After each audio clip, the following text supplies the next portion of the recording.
Good afternoon students. Hindi विषय में गद्य खंड के अंतर्गत हम पढ़ रहे हैं पाठ 2 महाकवि माघ का प्रभात वर्णन। लेखक हैं आचार्य महावीर प्रसाद द्विवेदी। जैसा कि आप जानते हैं, संबंधित गद्यांश से 5 प्रश्न परीक्षा में पूछे जाते हैं जो कि 10 अंकों के होते हैं। यदि आप गद्यांश के भावार्थ, उसकी व्याख्या को अच्छी प्रकार से समझ लेते हैं तो संबंधित प्रश्नों के उत्तर देने में आपको कोई भी परेशानी नहीं होगी। इसलिए संबंधित गद्यांश के भावार्थ, व्याख्या को अच्छी प्रकार से समझ लेना आवश्यक होता है।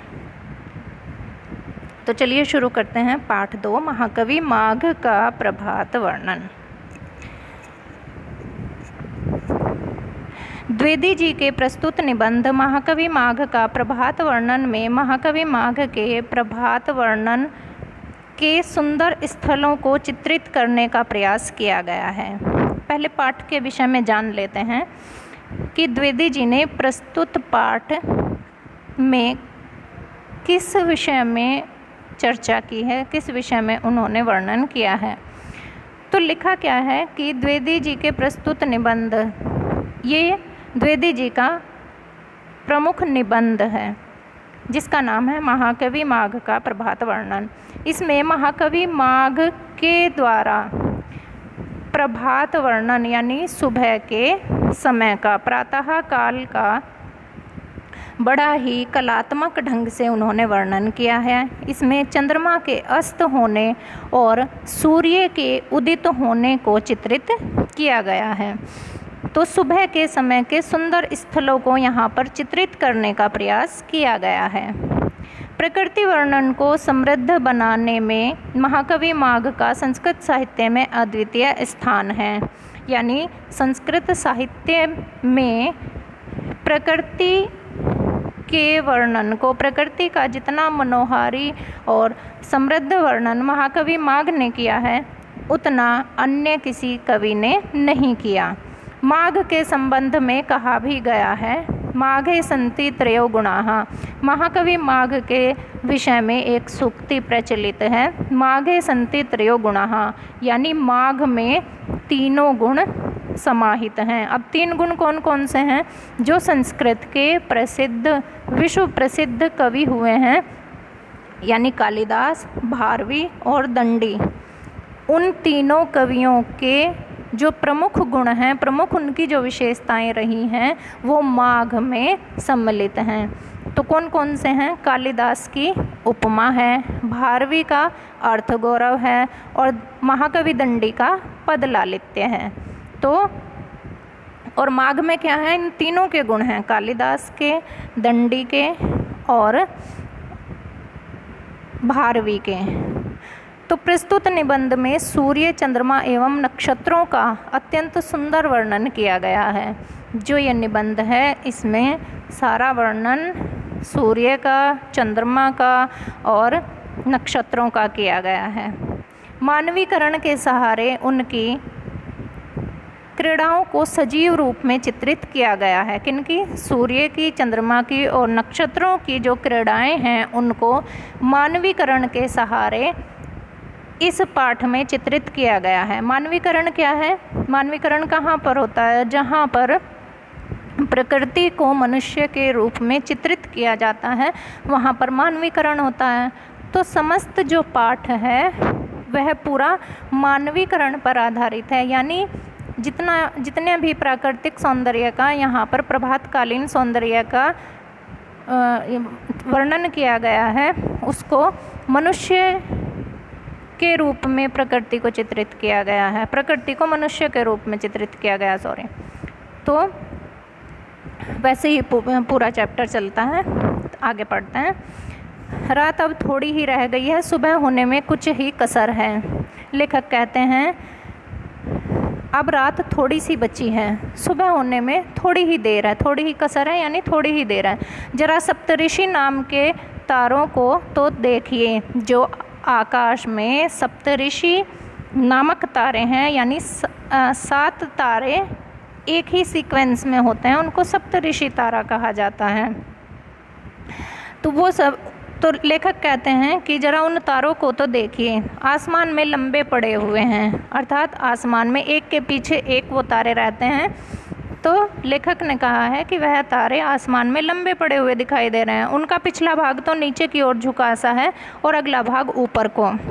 जो सप्तऋषि तारे हैं उनका पिछला भाग ऐसा प्रतीत हो रहा है कि वह जैसे नीचे की तरफ झुका हुआ हो, और जो अगला भाग है वो आगे की ओर उठा हुआ है। वहीं उनके अधोभाग में छोटा सा ध्रुव तारा कुछ चमक रहा है। लेखक कहते हैं कि वहीं उनके बीच में अधोभाग में यानी उनके नीचे के भाग में एक छोटा सा ध्रुव तारा कुछ थोड़ा थोड़ा चमक रहा है। सप्तऋषियों का आकार गाड़ी के सदृश है।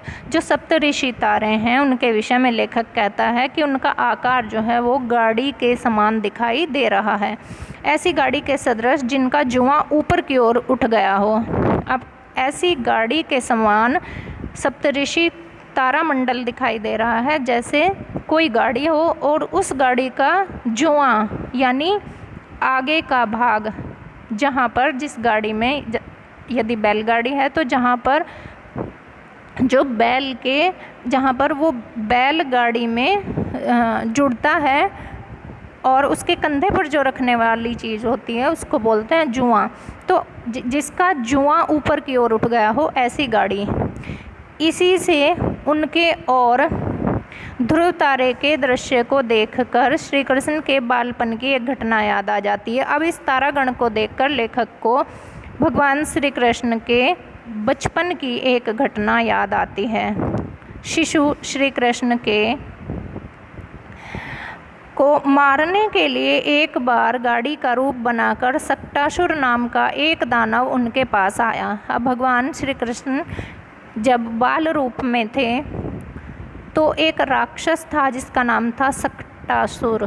तो वह सक्टासुर एक बार गाड़ी का रूप धारण करके भगवान श्री कृष्ण को मारने के लिए आया था, जिसको कंस ने भेजा था। तो श्री कृष्ण ने पालने में पड़े ही पड़े, क्योंकि भगवान श्री कृष्ण बहुत छोटे थे और वे पालने में लेटे हुए थे।